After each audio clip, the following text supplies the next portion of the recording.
더하거나 덜하지 않아도 온전한 우리를 생각하는 시간. 여기는 전주 공동체 라디오 93.5MHz 오롯한 우리입니다.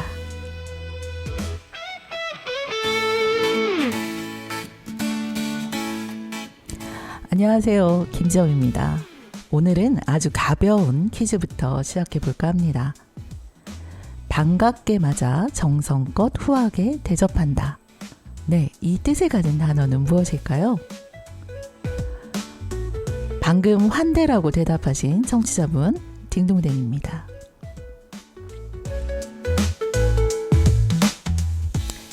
겨울이 다가오고 있다는 것을 해가 기우는 시간에서 알아차리게 됩니다.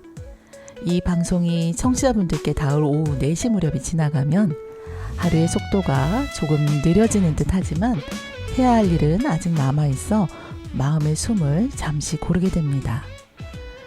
그럴 때 누군가가 건네는 괜찮아요? 힘들죠? 같은 짧은 말. 별다른 말이 아닌데도 우리 안쪽에 쌓여있던 긴장과 바쁜 마음을 살짝 풀어줍니다.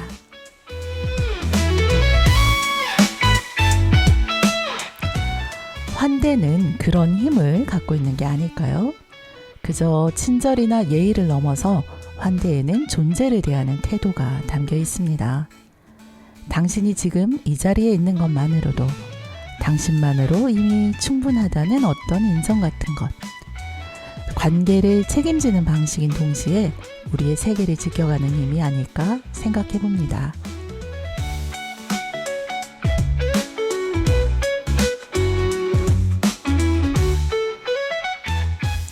늦은 오후 지금 이 방송을 듣고 계시는 청취자 여러분에게도 그 환대가 스미기를 바랍니다.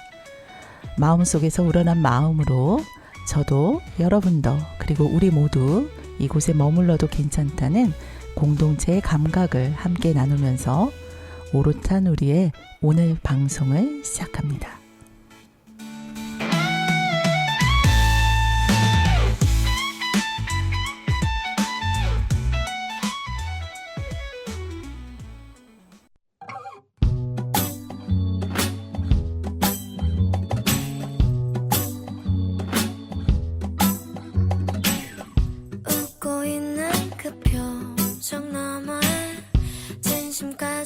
꿰뚫어볼 순 없어요. 그저 따라서 웃으면 그만. 누군가의 틀을 적어놨어도 너무 작아서 읽을 수가 없어요. 차근차근히 푸는 수밖에. 그렇다 해도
싶진 않아요. 그저 적당히 속으면 그만. 무지개 뒤편엔 뭐가 있는지 너무 멀어서 보이지가 않아요. 대단한 걸 상상할 수밖에.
노래가 갑자기 끝나서 혹시 좀 놀라셨을까요?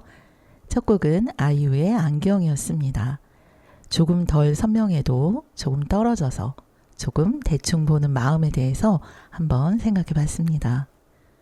오늘 오르탄 우리는 얼마 남지 않은 12월 10일 세계 인권의 날을 미리 기념하면서 세계 인권 선언에 대한 이야기들을 함께 나눠보려고 합니다.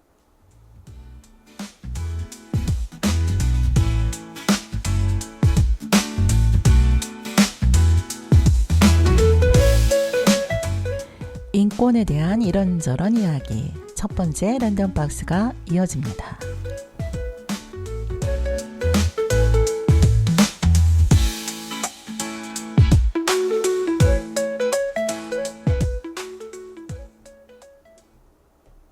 안녕하십니까. 진행자 이정상입니다. 오늘은 인류 역사상 가장 중요한 문서 중 하나인 세계 인권선언문에 대해서 이야기해보고자 합니다. 1948년 12월 10일 파리의 사유궁에서 채택된 세계 인권선언의 울림은 여전히 강력합니다. 이 선언문이 어떻게 탄생했고 오늘날 우리에게 어떤 의미가 있는지 두 분 모시고 이야기 나눠보겠습니다. 문윤아 선생님, 허진희 선생님, 어서 오십시오. 네, 안녕하세요. 안녕하세요. 네, 안녕하십니까. 인류가 모든 인간은 존엄하다. 이런 약속을 세운 그날까지 어떤 길을 걸어왔는지 궁금한데요. 사실 인권이라는 말, 우리에게 참 익숙한 말이기도 하지만 언제부터 인류가 이런 생각을 하게 됐을까요? 좋은 질문이신데요. 인권의 시작은 아주 오래전으로 거슬러 올라가죠. 기원전 18세기쯤 메소포타미아의 함무라비 법전이 등장합니다. 네. 우리가 잘 아는 그 눈에는 눈, 이에는 이라는 말로 알려져 있죠.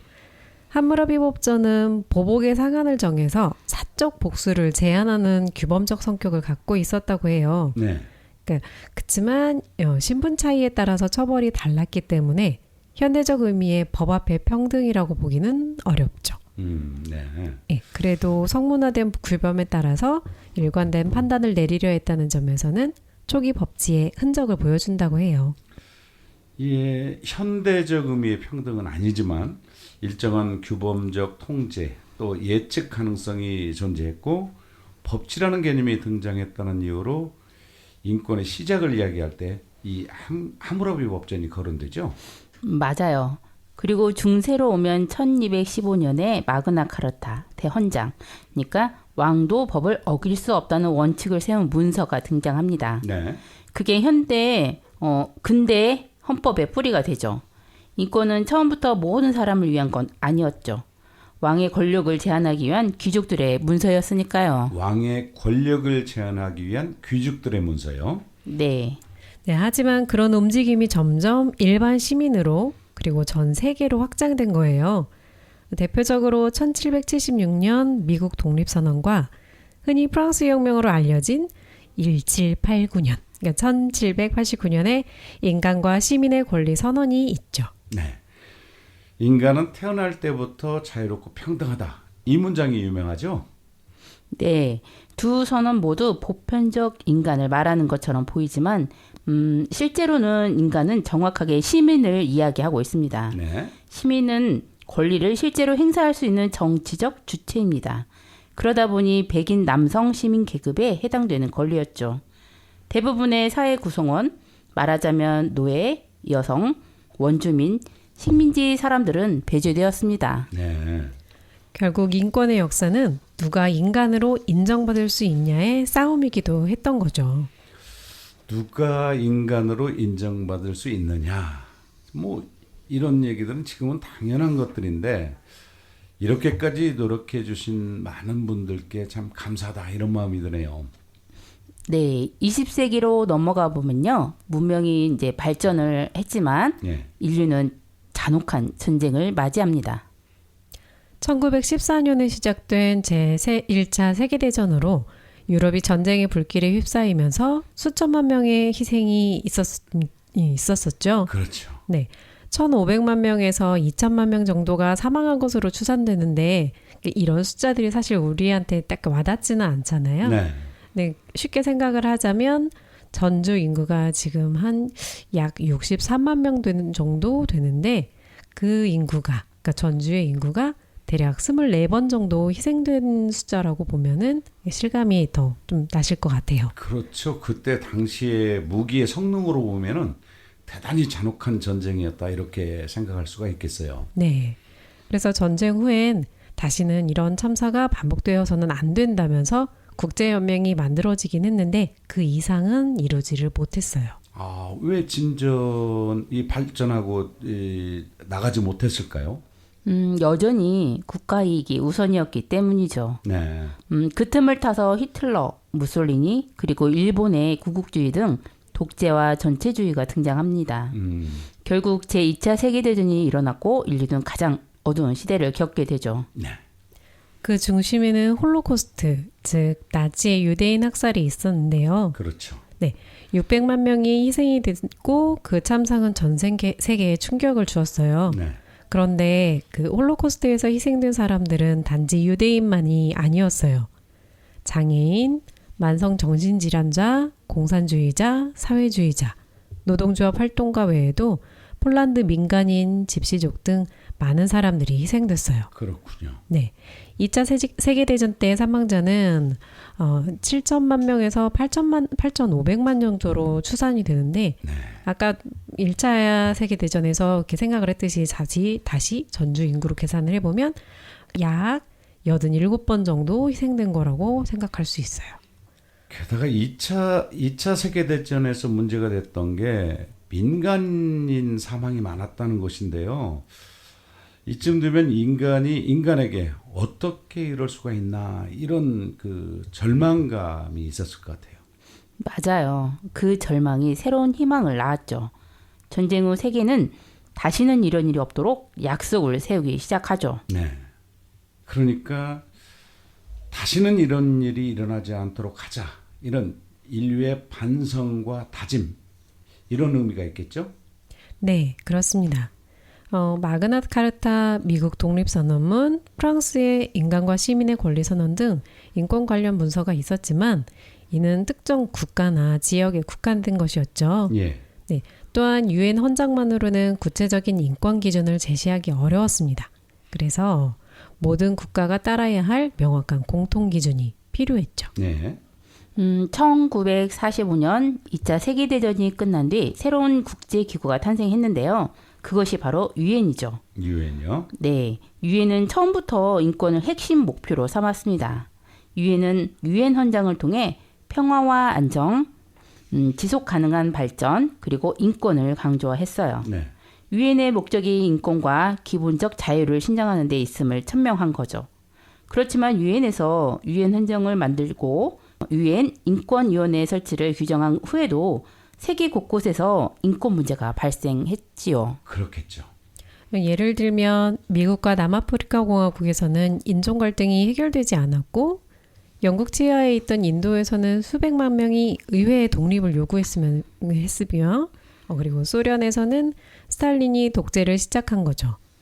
이러한 현실이 타결하기 위해 1946년 세계 인권 헌장을 만들기 위한 위원회가 꾸려졌죠. 네. 네, 그 중심에 있던 인물이 엘리너 루즈벨트였어요. 엘리너 루즈벨트, 그 미국 전 대통령 부인이었죠. 하지만 그저 상징적인 인물이 아니고 실제로 세계 인권 선언을 만들어지는데 상당히 중요한 역할을 했다고 알고 있거든요. 네, 그렇습니다. 그 외에 큰 역할을 했던 인물 중 한 명은 유엔 사무국 인권국장이었던 존 험프리였어요. 예. 그는 방대한 자료를 바탕으로 해서 초안을 작성을 했어요. 그리고 이 초안은 이후 수정 과정을 거쳐서 선언문의 뼈대가 되었죠. 네. 이 1947년 1월에 세계 인권 선언 초안 소위원회가 구성되었다고 하는데요. 이 1948년 12월 10일이 되어서야 선언문이 발표가 되었죠. 만 2년이 걸렸고 회의만 이 수백 번을 투표를 3,000번 정도 했다고 하던데요. 이런 과정에서 가장 큰 논쟁거리가 무엇이었나요? 네, 가장 큰 논쟁은 인권의 범위였는데요. 네. 당시 세계는 냉전 시대의 초입이었고 자본주의 진영과 사회주의 진영 간의 갈등이 심했거든요. 네네. 그래서 서구는 시민적, 정치적 자유를 강조한 반면 사회주의 진영은 노동권, 사회보장권 같은 경제적, 사회적 권리를 주장했죠. 예. 서구 진영은 언론의 자유, 종교의 자유 등 국가가 침해해서는 안 되는 권리를, 사회주의 진영에서는 일할 권리, 교육받을 권리 등 국가가 보장해야 하는 권리를 내세웠습니다. 이 두 가지 권리는 성격이 매우 달랐죠. 네, 이 체제에 따라서 이렇게 많은 견해가 엇갈리는 것 같은데 이 갈등을 쉽게 해결하기가 상당히 어려웠을 것 같아요. 네, 바로 여기에서 루즈벨트 여사의 리더십이 발휘되었어요. 네, 그녀는 우리가 만드는 것은 어느 한 나라의 문서가 아니라 인류의 약속이라는 것을 강조했어요.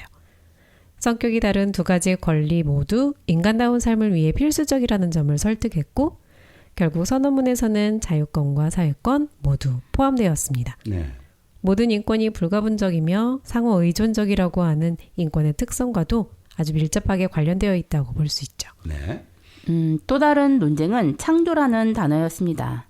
미국 독립선언문의 영향을 받아 모든 사람은 평등하게 창조되었다는 문구를 넣으려고 했는데요. 예. 특정 종교에 기반할 수 있다는 우려로 모든 사람은 태어날 때부터 자유롭고 평등하다로 수정되었죠. 네, 이는 선언문이 종교적, 문화적 배경을 초월한 보편성을 획득하게 된 중요한 사례입니다. 이 이외에도 단어의 표현에 대한 논의는 많았다고 합니다. 단어 하나까지 여러 가지 합의하는 과정이 만만치 않았을 것 같은데요. 유엔의 구성원들은 대표적으로 어떤 나라들이 참여했나요?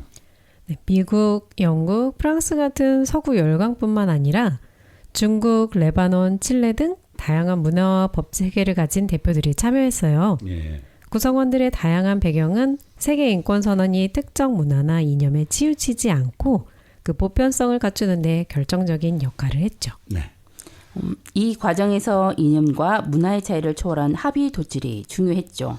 예를 들어 레바논 대표 사를리크 말리크는 종교적 배경을 초월하는 보편적 가치를 강조했고요.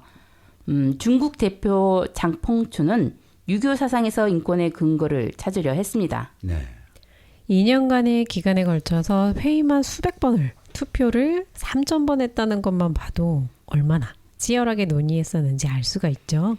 그래요. 결국 전쟁의 참상에 대한 반성 또 인류 공통의 기준을 만들자는 열망이 만나서 세계 인권 선언의 토대를 마련했다 이렇게 말할 수가 있겠네요. 네, 그리고 이 노력의 결과는 1948년 12월 10일 유엔 총회에서 58개 회원국 중 찬성 48표, 기권 8표로 채택되는 역사적 순간을 맞이합니다. 네, 반대한 나라는 없었다는 점이 중요하죠. 수많은 논의와 양보 끝에 인류 공동의 약속이 탄생한 것이죠. 네. 기권 8표지만 반대하는 나라는 없었다. 그날이 바로 우리가 기념하는 세계 인권 선언의 날이죠. 네, 인류 역사상 처음으로 전 세계가 한 목소리로 모든 인간은 존엄하고 평등하다라고 선언한 날이었죠. 네. 이 수많은 논의 끝에 탄생한 세계 인권 선언. 이 선언문이 갖는 법적, 역사적 의미를 무엇을 들 수가 있을까요? 가장 큰 의의는 모든 사람에게 어디서나 적용 가능한 공통적인 인권 기준 이런 것을 제시했다는 점입니다. 네. 선언 자체는 법적 구속력이 있는 조약은 아니었지만 이후 수많은 구속력 있는 국제 인권 규약과 각국 헌법 제정에 영향을 미쳤습니다. 그렇죠.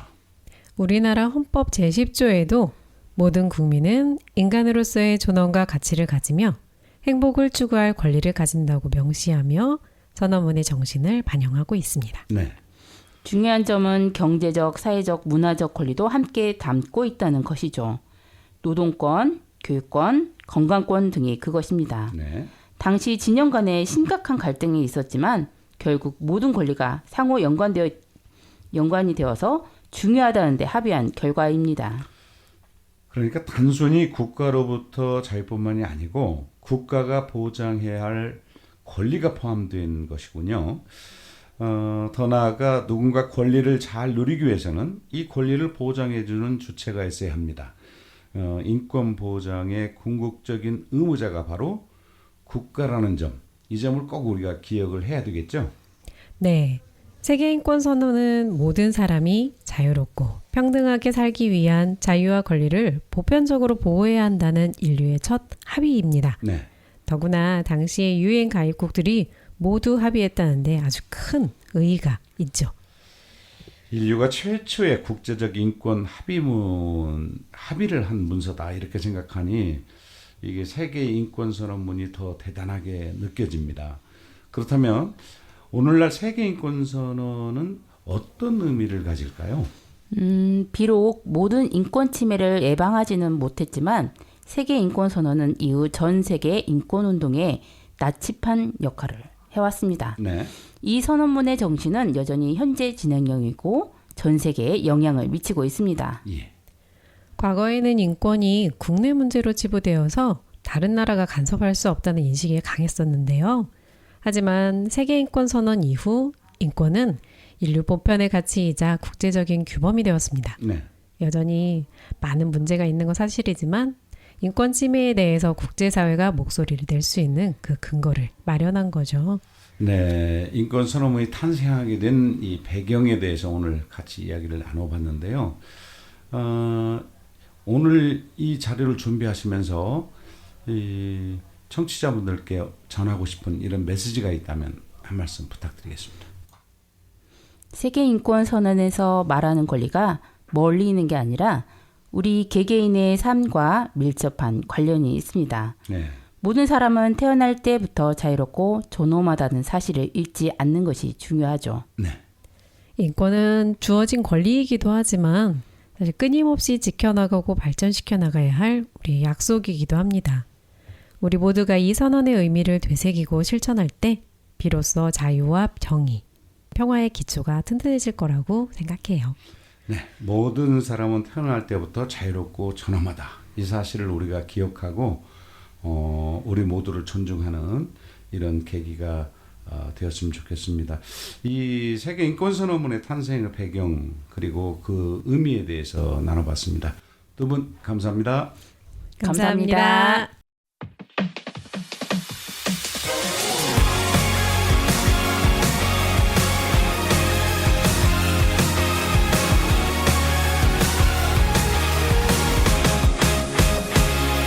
오랜만에 만나는 친구들은 줄어들고 하고픈 얘기들은 늘어나고 각자의 고민을 꺼내고 서 나이를 하나둘씩 세어가는 우리들은 나를 꺼내어 보는 시간의 벽에 부딪혀 자나깨 나 용기가 넘쳤던 우리 어두워 너무도 어두워 꺼내볼래 마음에 낙심만을 흔들리는 낙심만이 답답해도 우리 함께라면 다 알지 못해도 다 알 수 있어요 내 뜻대로 안 되는 하루하루가 안개처럼 흐릿하지만 수많은 길 내 앞에 있어 세상이 반대로 돌아가더라도 우린 절대 길 잃지 않고 똑바로 걸어갈 거예요 같이 가요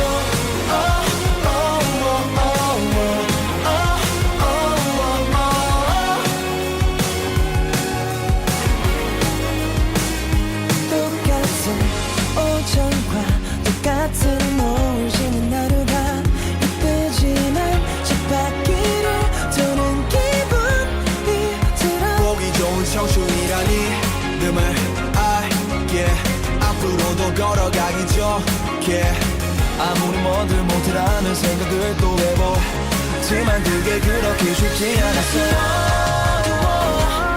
너무도 어두워 꺼내볼래 마음에 낙심반을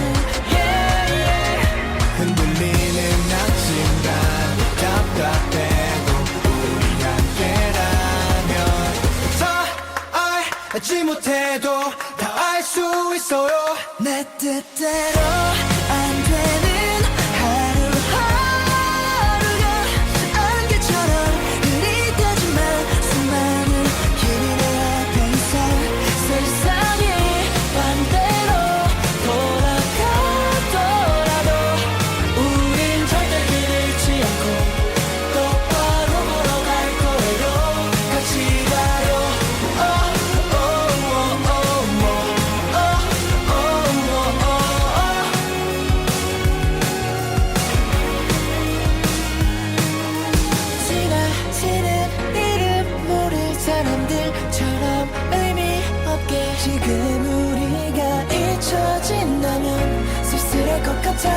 모르게 그 어느 날 숨차게 지나가는 내게 어느 날 세상이 반대로 돌아갈지라도 내 뜻대로 안 되는 하루하루 안개처럼 흐릿하지만 수많은 길이 내 앞에 있어 세상이 반대로 돌아가더라도 우린 절대 잃지 않고 똑바로 걸어갈 거예요 같이 가요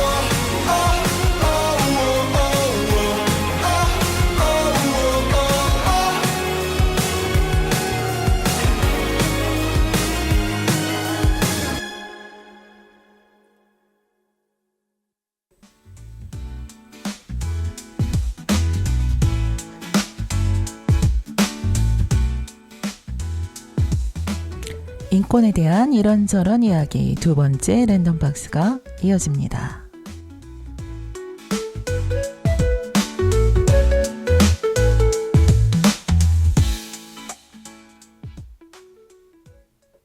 일부에 이어서 세계인권선언의 이야기를 계속 이어가 보도록 하겠습니다. 2부에서는 세계인권선언의 조항들을 중심으로 이야기를 나눠볼까 합니다.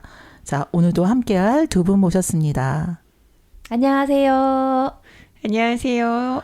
네, 두 분 반갑습니다. 네, 본격적으로 조항들을 이야기하기에 앞서서 오늘 청취자분들께 세계인권선언의 전문을 두 분의 낭낭한 목소리로 좀 들려드려볼까 합니다. 네, 이번 기회에 세계인권선언에서 어떤 부분들을 이야기하고 있는지 한번 들어봐 주시기 바랍니다. 네, 시작해 보도록 하겠습니다. 1948년 12월 10일 국제연합 총회에서 채택된 세계인권선언 전문에서 모든 인류 구성원의 천부의 존엄성과 동등하고 양도할 수 없는 권리를 인정하는 것이 세계의 자유, 정의 및 평화의 기초이며 인권에 대한 무시와 경멸이 인류의 양심을 격분시키는 만행을 초래하였으며 인간이 언론과 신앙의 자유, 그리고 공포와 결핍으로부터의 자유를 누릴 수 있는 세계의 도래가 모든 사람들의 지고한 열망으로서 천명되어 왔으며 인간이 폭정과 억압에 대항하는 마지막 수단으로서 반란을 일으키도록 강요받지 않으려면 법에 의한 통치에 의하여 인권이 보호되어야 하는 것이 필수적이고 국가 간의 우호 관계의 발전을 증진하는 것이 필수적이며 국제연합의 모든 사람들은 그 헌장에서 기본적 인권, 인간의 존엄과 가치, 그리고 남녀의 동등한 권리에 대한 신념을 재확인하였으며 보다 폭넓은 자유 속에서 사회적 진보와 보다 나은 생활 수준을 증진하기로 다짐하였고 회원국들은 국제연합과 협력하여 인간과 기본적 자유의 보편적 존중과 준수를 증진할 것을 스스로 서약하였으며 이러한 권리와 자유에 대한 공통의 이해가 이 서약의 완전한 이행을 위하여 가장 중요하므로 이에 국제연합 총회는 모든 개인과 사회 각 기관이 이 선언을 항상 유념하면서 학습 및 교육을 통하여 이러한 권리와 자유에 대한 존중을 증진하기 위하여 노력하며 국내적 그리고 국제적인 점진적 조치를 통하여 회원국 국민들 자신과 그 관할 영토의 국민들 사이에서 이러한 권리와 자유가 보편적이고 효과적으로 인식되고 준수되도록 노력하도록 하기 위하여 모든 사람과 국가가 성취하여야 할 공통의 기준으로서 이 세계인권선언을 선포합니다. 네, 두 분 감사합니다. 네, 청취자분들께서 들으셨듯이 네, 다소 길게 느껴지실 수 있고요. 단어들도 조금 한자어로 이루어진 경우들이 좀 있어서 어떻게 받아들이셨을지 모르겠습니다. 두 분과는 세계인권 선언의 조항을 중심으로 이야기하면서 인권이 우리 사회에서 어떤 의미를 갖는지 이야기를 나눠보려고 합니다. 먼저 읽어주셨던 조문에 대해서, 전문에 대해서 조금 더 이야기를 나눠볼까요? 네, 세계인권 선언을 선포한다. 사실 제가 독립 선언서를 읽는 듯한 되게 많이 좀 긴장도 하고 네네. 네, 그런 느낌으로 지금 읽었던 것 같습니다. 네, 뭔가 진지하고 비장하게 읽으셨나 봅니다. 네, 맞아요. 네, 그 전문의 앞부분 세 단락은 인권 개념의 기본을 대략적으로 설명하고 있습니다. 이어지는 네 단락에서는 전 세계적으로 인류가 인권을 증진하고 존중할 의지를 가지고 있음을 밝히고 있기도 하고요. 마지막 단락에서는 세계인권선언이 진정으로 목표하는 바가 무엇이며 어떻게 인권을 신장시키고 달성할 것인지 서약하면서 선포하고 있습니다. 네, 전반적으로 말씀드리자면 세계인권선언은 이래서 시작이 됐다라고 하는 것을 선언하고 있다라고 정리할 수 있을 듯합니다. 세계인권선언 전문에서 밝히는 선포 목적은 인권교육과 지속적인 조처를 통한 인권 향상에 있다고 정리할 수 있습니다. 교육을 통해서 권리를 알게 된 사람들이 사회에 필요한 모든 사람들이 동의하고 공통적으로 이해하는 인권 기준을 요구하여 인권이 제대로 힘을 발휘하는 효과를 기대했고 인권과 자유에 대한 지속적인 조처를 통해 인권과 자유를 보장할 수 있도록 하자는 겁니다. 네, 그래서 인권교육도 저희가 지금 하고 있는 일이지만 매우 중요한 역할을 담당하고 있다는 생각이 듭니다. 네, 전문에서도 확인할 수 있지만 인권은 교과서 속의 개념이 아니라 지금을 살아가는 사람들의 현실이라고 생각이 듭니다. 우리의 삶과 인권은 밀접하게 맞닿아 있는 거지요. 네. 네, 저도 일을 하면서 매 순간 생각하는 단어가 존중이에요. 네. 존중받는다는 것이 단순히 예의가 아니라 권리라는 걸 느끼게 되더라고요. 네, 굉장히 중요한 말씀이라는 생각이 들어요. 우리가 누군가한테 존엄한 사람으로서 대우받을 수 있는 건 그 사람이 나를 뭔가 이해하거나 배려해서가 아니라 나의 권리이기 때문이죠. 네, 이렇게 세계인권선언에서는 처음에 모든 사람은 태어날 때부터 자유로우며 그 존엄과 권리에 있어서 동등하다라는 1조로 시작을 합니다. 흔히 우리가 모든 사람들은 태어날 때부터 자유롭고 평등하다 이렇게 얘기하기도 하는데요. 두 분은 이 문장 어떻게 받아들이시나요? 태어날 때부터 존엄하다는 건 조건 없는 가치를 인정하는 거라고 생각해요. 네. 요즘은 능력, 소득, 외모로 사람을 평가하잖아요. 점점 심해지는 것 같아요. 네. 네. 이건 사실 인권의 방향하고 반대로 가고 있는 것 같아요. 네.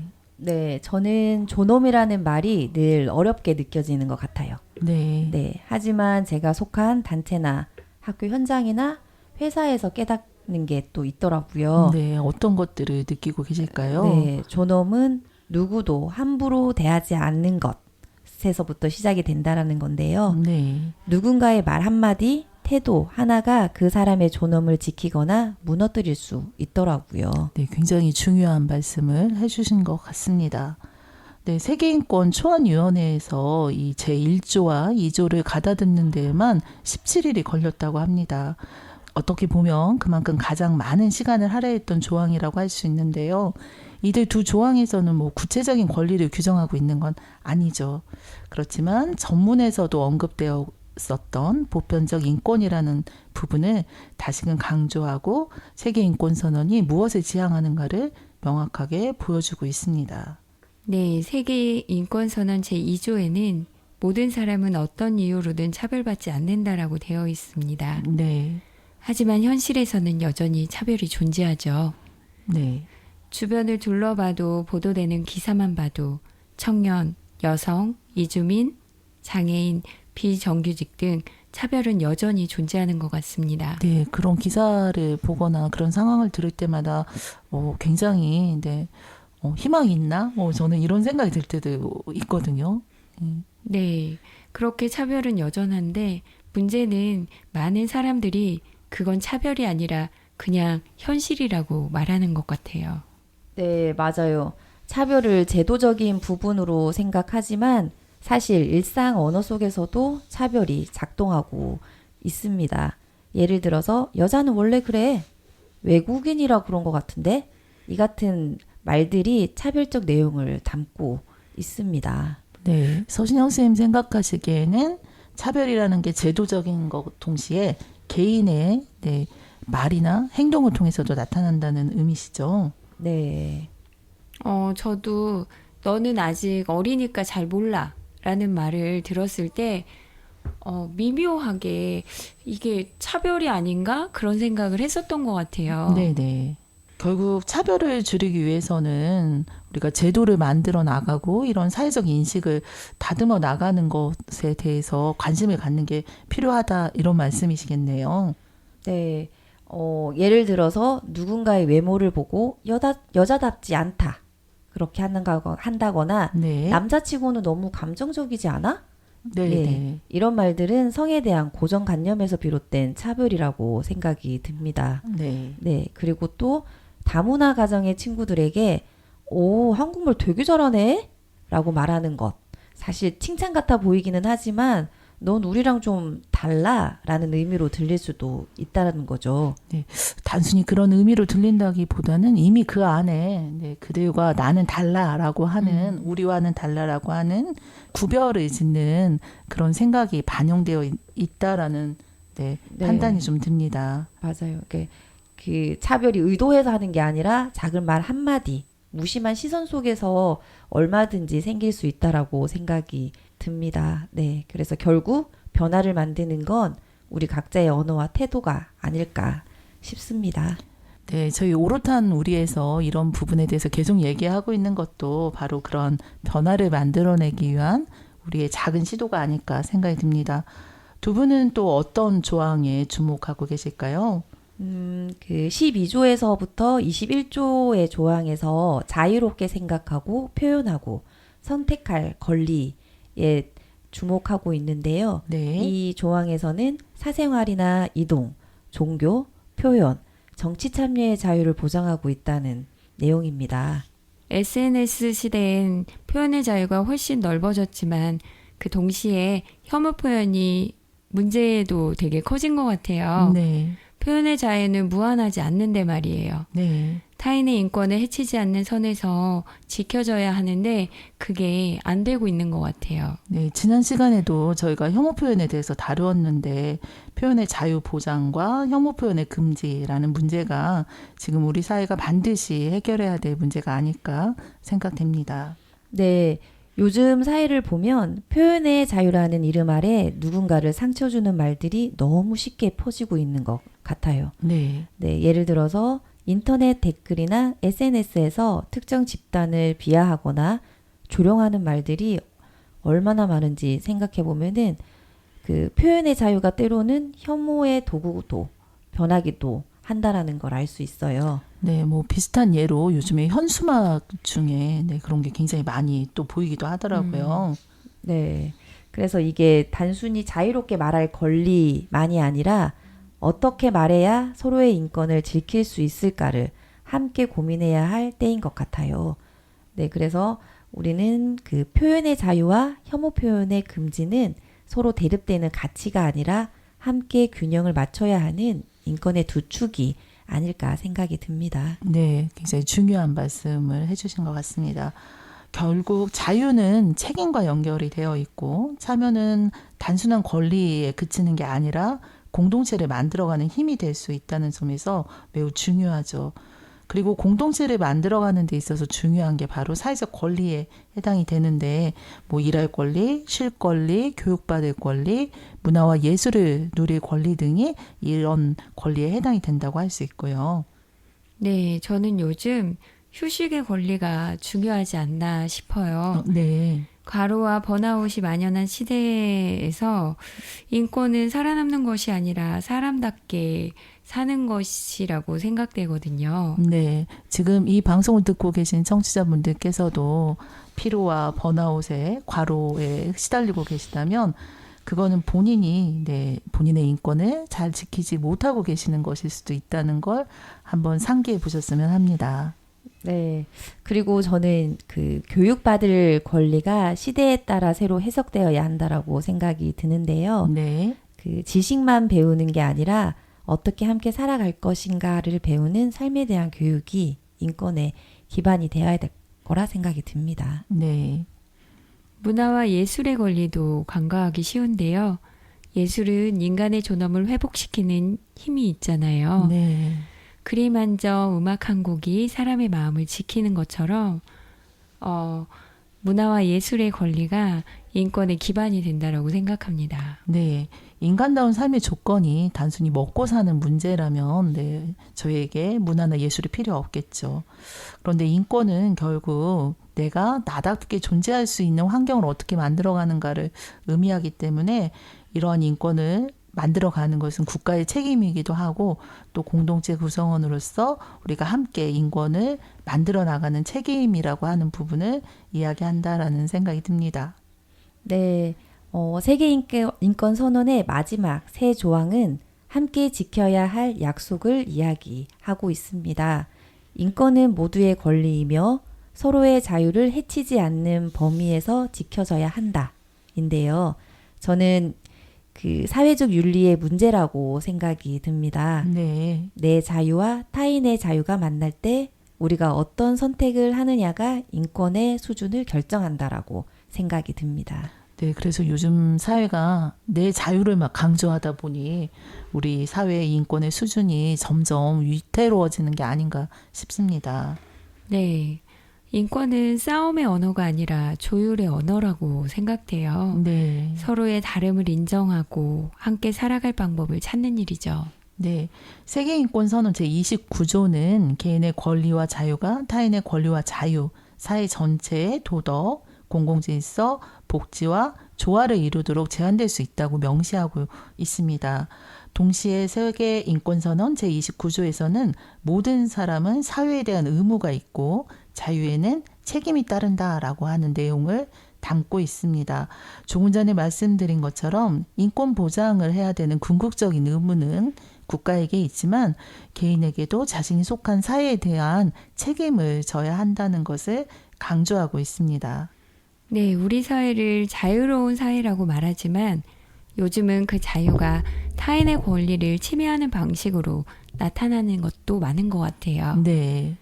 나의 표현의 자유가 누군가의 인격을 짓밟았을 때 그건 자유가 아니라 폭력인데 말이에요. 네. 사회적 약자를 향한 혐오 표현은 결국 그들의 존엄성과 안전할 권리를 빼앗는 행위라고 생각합니다. 네. 네, 29조에서는 타인의 권리와 자유의 존중을 위해 개인의 자유는 제한될 수 있다라고 분명히 말하고 있는데요. 네. 그 자유를 말하면서도 타인의 인권을 존중하는 선을 지켜야 한다는 뜻이기도 합니다. 네. 두 분은 이 자유의 책임을 느끼셨던 경험이 있으실까요? 저는 코로나 시기 때가 생각나는 것 같아요. 네. 마스크 착용이 의무일 때 내가 마스크를 쓰기 싫은 건 내 자유잖아 라고 말하는 사람도 있었고요. 네네. 그런 경우가 있었죠. 그런데 그건 나의 자유가 다른 사람의 건강권을 위협하는 일이 될 수도 있다는 걸 잊은 것 같아요. 네네. 결국 자유는 혼자 누리는 게 아니라 공동체 안에서 서로 지켜줘야 유지되는 거라는 걸 그때 느꼈던 것 같아요. 네. 서 선생님은 어떠셨을까요? 네, 요즘에는 그 집회 문화나 그러니까 시위 이런 것들이 좀 논쟁이 좀 될 것 같다라는 생각이 드는데요. 네. 그 표현의 자유에서 존중돼야 하지만 또 사실은 때로는 도심 교통 마비나 주민 소음 피해처럼 사회적 갈등을 낳기도 하고 혐오를 더 확산시킨다라고 생각이 들기도 합니다.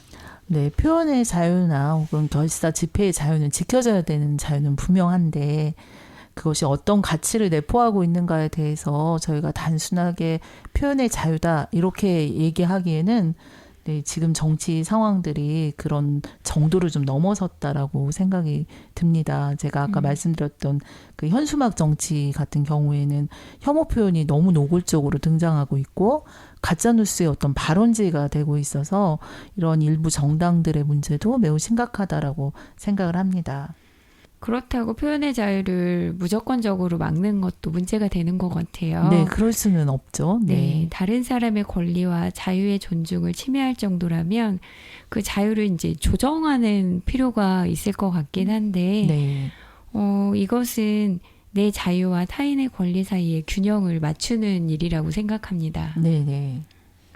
그래서 저는 이제 그 균형을 맞추는 게 배려가 아닐까 생각이 드는데요. 네. 법이나 제도 이전에 내 행동이 다른 사람에게 어떤 영향을 줄까 먼저 생각하는 마음이 인권의 시작이라고 생각이 듭니다.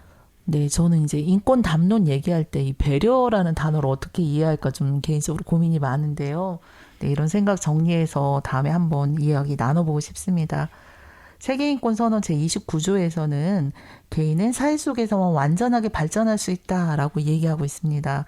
결국 혼자서는 인권을 완성할 수 없다라고 이야기하는 거죠. 네, 서로의 자유가 부딪히는 사회 속에서도 그 사이의 존중과 책임이 인권의 토대가 될 수 있다는 거죠. 네. 결국 자유롭게 살고 싶다는 말은 모두가 자유롭게 살 수 있는 사회를 함께 만들자는 말과 통하는 것 같아요. 네. 네, 진짜 자유는 나 혼자 누리는 게 아니라 모두가 함께 누릴 때 의미가 더 큰 것 같습니다. 네, 요즘 우리 사회에서는 이제 제가 쉬운 표현으로 인권이 고생이 많다 이런 얘기하기도 하는데요. 네, 인권이 잘못 이해되거나 혹은 위협받는 일들을 자주 보게 됩니다. 인권은 협상의 대상이 아니라는 것을 세계인권선언 제30조에서 밝히고 있는데요. 이 부분을 조금 더 설명해 주시죠. 앞에서도 잠깐 이야기를 나눴지만 저는 최근 몇 년간 온라인상에서 혐오 표현이 너무 자연스럽게 퍼지는 걸 보면 이 조항이 떠오르는 것 같아요. 네네. 소수자의 인권을 짓밟는 도구로 쓰일 때 그건 더 이상의 자유가 아니라고 생각합니다. 네. 네, 그리고 인권은 서로의 다름을 존중하는 약속인데 요즘은 다름을 차이가 아니라 노골적 차별로 연결시키고 그걸 무기로 삼는 일들이 많아서 안타까워요. 네, 점점 나아지긴 하겠지만, 네, 전 정부 시기에 국가 권력이 인권을 제한하는 사례들이 굉장히 많이 있었죠. 네, 예를 들면 국가인권위원회에서 말도 안 되는 그런 뭐 판례들, 결정문들을 내린다던가, 네, 그런 결정들을 대대적으로 보도한다던가, 혹은 뭐 집회나 언론을 통제한다거나 국가안보나 질서 유지를 이유로 표현을 막은 뭐 그런 경우들이 있었던 게 생각이 납니다. 네, 실제로 세계 여러 나라에서 정부가 자신들에게 불리한 의견을 억압하면서도 국가의 안전을 위한 조치라고 말했죠. 네네. 네, 하지만 제30조는 분명히 말하고 있습니다. 어떤 명분으로도 인권을 파괴하거나 제한할 수 없다라고요. 네. 네, 최근 국내에서도 공익 제보자들이 불이익을 받는 일이 있었잖아요. 네, 그런 일들이 계속되고 있죠. 네, 그건 조직의 이익을 이유로 개인의 양심과 권리를 짓누르는 행위라고 생각해요. 네. 결국 국가나 기업이라는 이름으로 인권이 무시될 때 제30조가 바로 그 경고의 역할을 하는 것 같아요. 네, 맞습니다. 또 노동 현장에서도 마찬가지죠. 네, 경영의 자유를 내세워서 노동자의 기본권을 무시하거나 계속되는 산업 현장에서의 이런 재해 사건을 보게 되면 안전보다 네, 이익이 여전히 우선되고 있다라는 생각을 하게 됩니다. 하지만 그 어떤 조직도, 네, 그 누구도 인권을 파괴할 권리를 가질 수는 없다고 합니다. 네, 결국 그 제30조는 인권 위에 어떤 권력도 존재할 수 없다라는 선언입니다. 네. 인권은 타협의 대상이 아니라 인간으로서의 최소한의 존엄으로 생각이 해야 합니다. 네, 그렇게 생각해야 되죠. 여기서 최소한이라는 건 딱 그만큼만 지켜줘야 하는 것이 아니라 그것마저 지켜지지 않으면 안 된다는 의미의 최소한이기도 합니다. 그리고 30조에서는 인권은 국가의 허락으로 주어지는 것도 아니고, 그리고 다수의 동의로 얻어지는 것도 아니라고 명백히 밝히고 있습니다. 정말 그 누구도 침해하거나 파괴할 권리를 갖고 있지 않다는 의미입니다. 네, 그래서 인권은 지켜야 할 대상이 아니라 서로가 지켜주는 약속 같습니다. 네. 네, 그리고 그 약속이 깨어질 때 우리 모두의 인권이 위태로워진다라는 걸 잊지 말아야겠죠. 제30조에 나오는 말처럼 이 선언을 파괴하려는 어떤 행동도 허용되지 않는다. 그건 단순히 법적인 명령이 아니라 인간다움을 지켜내려는 우리의 의지라고 생각합니다. 네, 결국 인권은 단순한 선언이나 추상적인 개념이 아니라 우리가 매일 만들어가는 삶의 방식이라고 생각이 듭니다. 오늘 이야기를 통해서 세계인권선언이 단순한 선언, 문서에 그치는 게 아니라 우리 각자의 삶을 비추는 거울이라는 걸 다시 한번 생각하게 됩니다. 마지막으로 두 분의 마무리 이야기 들어보겠습니다. 네, 인권은 내가 옆 사람을 어떻게 대하느냐의 문제 같아요. 네. 누군가의 권리가 지켜질 때 결국 내 권리도 함께 지켜지는 거니까요. 네. 얼마 전에 피라미드 게임이라는 드라마를 봤는데요. 네네. 학폭에 관련된 이야기였어요. 네. 누군가의 인권을 침해하는 걸 본 방관자도 주동자와 같다는 생각이 들었습니다. 네네. 길을 가다가 도움이 필요한 사람에게 잠깐 손을 내미는 일, 누군가의 다름을 존중하는 태도, 또 불편한 상황에서도 침묵하지 않는 용기. 이런 작은 실천들이 모여서 인권의 가치를 살아 숨쉬게 하는 건 아닐까 합니다. 네, 저희는 그걸 인권 감수성이라고 이야기하죠. 네, 저는 그 세계인권선언이 모든 인간은 존엄하다라고 말할 때 네. 그건 거창한 이상이 아니라 우리가 서로에게 건네야 할 최소한의 존중이라는 뜻인 것 같습니다. 네. 그리고 지금 이 순간에도 인권은 완성된 게 아니라 우리가 계속 만들어가야 하는 과정인 거고 네. 인권을 누가 대신 지켜주는 게 아니라 우리 각자가 만들어가는 삶의 문화라는 걸 다시 한번 느끼게 되었습니다. 네. 오늘이 금요일이죠. 네. 서로의 행복한 주말을 위해서 서로의 권리를 존중해주는 그런 하루로 보내시기 바랍니다. 오늘 함께 해주셔서 두 분 너무 수고 많으셨습니다. 감사합니다. 감사합니다. 네, 지금까지 서신영 책일진이었습니다.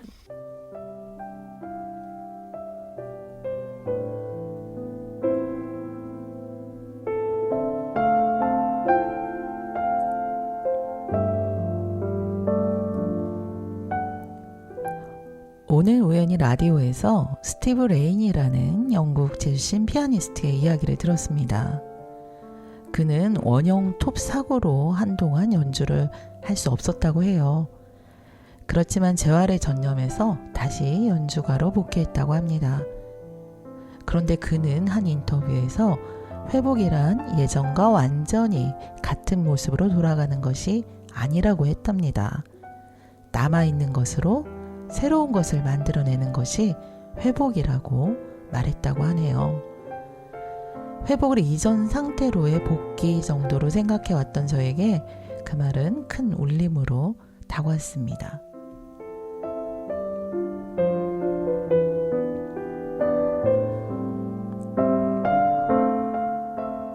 우리 삶에는 때로 돌아가는 길이 아예 존재하지 않는 순간이 있습니다. 그럴 때 필요한 것은 과거의 좌표가 아니라 남아있는 가능성을 다시 조성해 나가는 힘일지도 모릅니다. 조금 다르지만 조금 더 느릴 수 있지만 그러나 분명히 앞으로 나아가는 그런 힘 말입니다. 그리고 그 힘은 우리의 존재에서 각자의 존엄성 속에서 꽃피어 나가는 것이 아닐까 꿈을 꿔봅니다.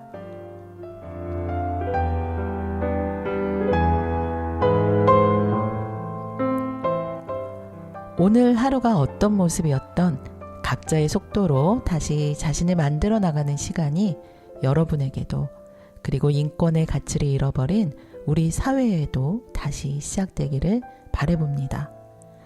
함께 해주셔서 고맙습니다. 마지막으로 루시드 폴의 꽃이 된 사람 함께 하면서 오늘 방송을 마칩니다.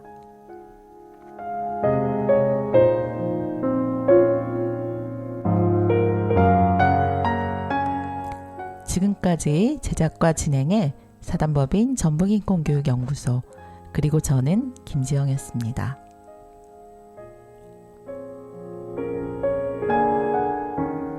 우리 공동체가 함께 키워낼 인권의 바람을 이야기하는 공간 전주 공동체 라디오 93.5MHz 이곳은 오롯한 우리입니다.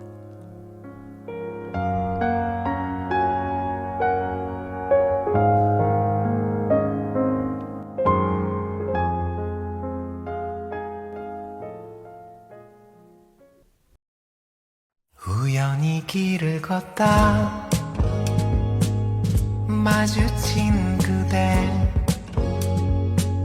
아무 말 하지 않고서 울고 있었네. 여기 좀 와요. 왜 울고 있나요? 그대를 처음 본 순간 눈이 부셨네. 꽃이 된 사람, 꽃이 된 사람, 사랑하다가 나도 꽃이 되었네. 다음날 같은 곳에서 또 마주친 그대 오늘은 햇살을 안고 웃고 있었네. 황홀한 향기 어쩔 줄 모르고 그대 품속으로 홀린 듯 달려간 순간 꽃이 된 사람 사랑하다가 나도 꽃이 되었네. 꽃이 된 사람, 꽃이 된 사람, 사랑하다가 나도 꽃이 되었네.